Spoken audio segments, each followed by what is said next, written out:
I'm going to give you 3 reasons why you want to consider the refreshed 2025 Ford Explorer ST in carbonized gray metallic over Onyx Active X seating. This year, we get a lot of updates, but unfortunately no updates to the power option, and it's in a decrease in towing, a little bit less in cargo capacity, but still keeping that twin turbo V6 alive. I'm Anthony from Hawkeye Rides. I'm going to touch bases on some pros and cons and the problem with comparable rivals. Starting in the front, the headlight assembly has been reworked, as well as the grille that it integrates into. Standard LED headlights in daytime runnings. Gloss black elements are going to be implemented in the interior. Explorer badging, it's a little bit more rounded and polished off with the ST badging on the lower. LED fog lights, and because we have the carbonized gray, it doesn't look like a state trooper, which is a pro to me because now I get that twin turbo V6 power and I don't look like a police officer. Plus a savings, if I'm considering Lincoln, you might want to look this way because you're going to have a similarity on the interior and you're getting the same power option, which is the 3.0 liter V6 twin turbo with 400 horsepower. That's backed with 415 pound-feet of torque paired to a 10-speed automatic transmission. Now, going into the ST line, you'll get the aesthetics of what you're getting here, but you're not going to have the same power option. That's going to be the 2.3-liter i4 turbocharged, but you'll still have over 300 horsepower, which makes the Explorer the best in class. Going all-wheel drive, 18 mpgs for the city, 25 mpgs for the highway. Now, a con to me is they decreased in towing. Doesn't matter the power option, both are going to be at 5,000 pounds, which Nissan will be more superior in that line. But the aesthetics on the exterior, they didn't just do a full refresh to the front. You also have new wheel design. These are 21-inch wheels with the red brake calipers, housing 4 pistons in the front. The matte black, I'm not a huge fan that's around the fenders. I wish it was gloss black because the matte black starts turning into chalk, especially in Florida. But because we have the carbonized gray, yet again, it just blends in. With the gloss black on the side view mirror and the A pillars, and the platinum, you can also option both of the powertrains. So I like that it doesn't really matter which way you configure, because 300 horsepower is a lot to motivate this. Which takes me to the first reason why I would choose this 400 horsepower. This is the same thing as Lincoln for a fraction of the price. So when you're thinking rivals, no one's going to be able to compete with this in the sense of performance.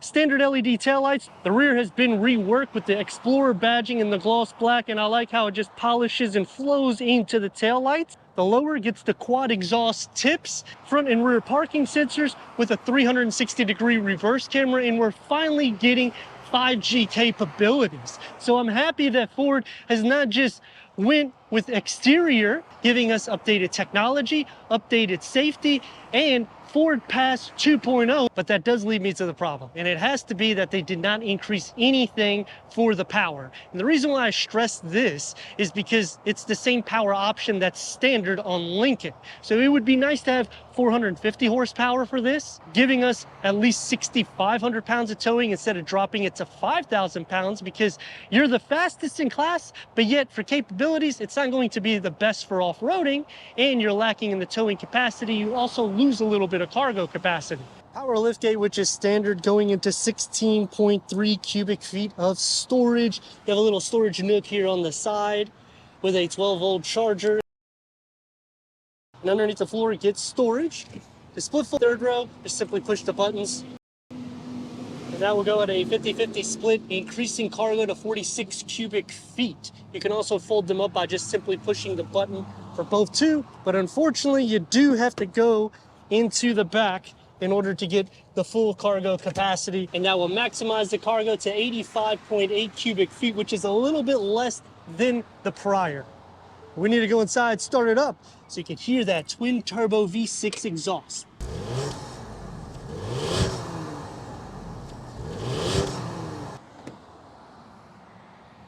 14-way power seat adjustment, heated ventilated front seats. That's going to start on the ST with the ST badging, Active X seating, plus massage seats. Ford Performance badging. Let's fire it up.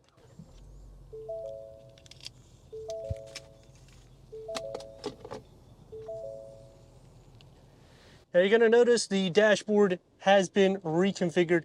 Explorer badging, 14 speakers through B&Os. You'll have 10 speakers underneath this.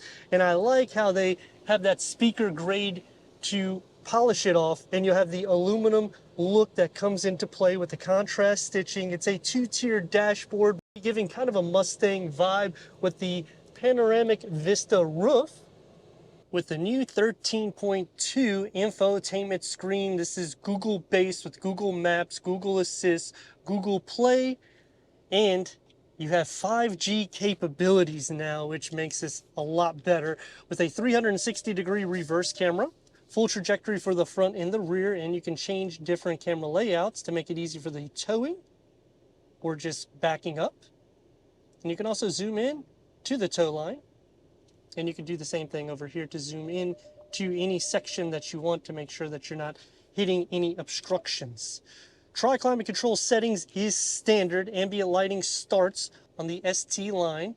Wireless Apple CarPlay, wireless Android Auto, Sirius XM 360L. And you also have the towing app, which is pretty cool because you can sync everything for your tow whenever it loads up right here for services or whatever you need with Wi-Fi hotspot. Wireless charging pad starts on the ST line, and I like the floating dash. It's also pushed forward more, giving a lot more leg space to the front occupants. Headroom with a heated leather wrap steering wheel, ST badging. We get the paddle shifts, gloss black, multi-function, and the gauge cluster is a digital reader that goes through an array of different content for the driver, and you can also change different viewpoints as well.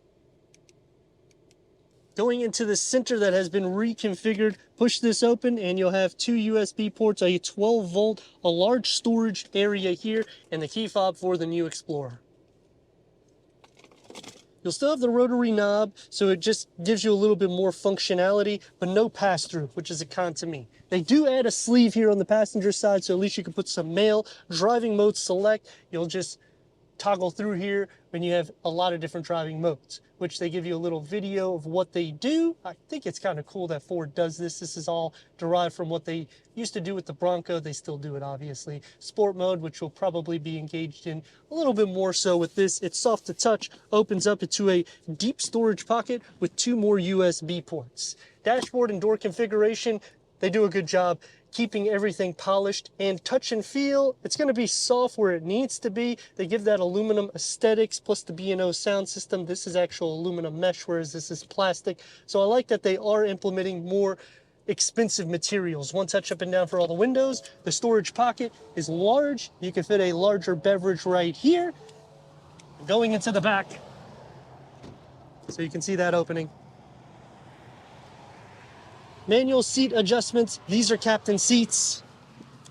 Leg space is not going to be an issue, nor is headroom. You do sit up a little bit higher here than you do the third row, which you'll see. And you can adjust these forward, which would make it a little bit more desirable for somebody at 6'3" to fit in the back. However, it's going to be a little bit tight for me here. And you can also recline these seats, but not so far back. Third climate control. Heated rear seats, USB ports, home plug, storage behind both of the front seats with the grab handle, air vents in the ceiling, a large area you can fit your clothing, and manual sun shades to polish it off. And they keep the aluminum inlays, but then they add the plastic to surround them, which is a con to me because they're doing such a good job with the speaker mesh now. And you get a cup holder in the top. It's going to be soft to touch pretty much everywhere with a medium-sized storage pocket and a full pass-through. And you have more cup holders right here. Third row access, pull the lever, slide it forward. That's what you had to fit two more in the back. Now you're going to have two USB ports with a storage tray. Cup holders here, and you got a little bit more storage. But on this side, you're noticing there's no USB ports, which is a con to me because you have to plug everything up only on one side. The air vents come into play. Gonna slide this back. That's the leg space that you have with the seat kind of in the middle of range, and headroom is actually good. Refresh Explorer ST with 400 horsepower, more than enough motivation. Let's rock and roll.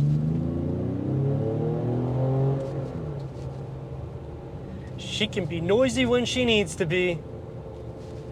I like that we get the paddle shifts, The steering wheel is sporty with the flat bottom, ST badging. Going up onto the interstate, I'm already going too fast, but you know, that's what happens when you have 415 pound-feet of torque. It's a vehicle that is motivated to move forward. Plus, it's a comfortable ride. The sound deadening is really good. 14-speaker B&O sound system, that's a nice touch to an upgrade.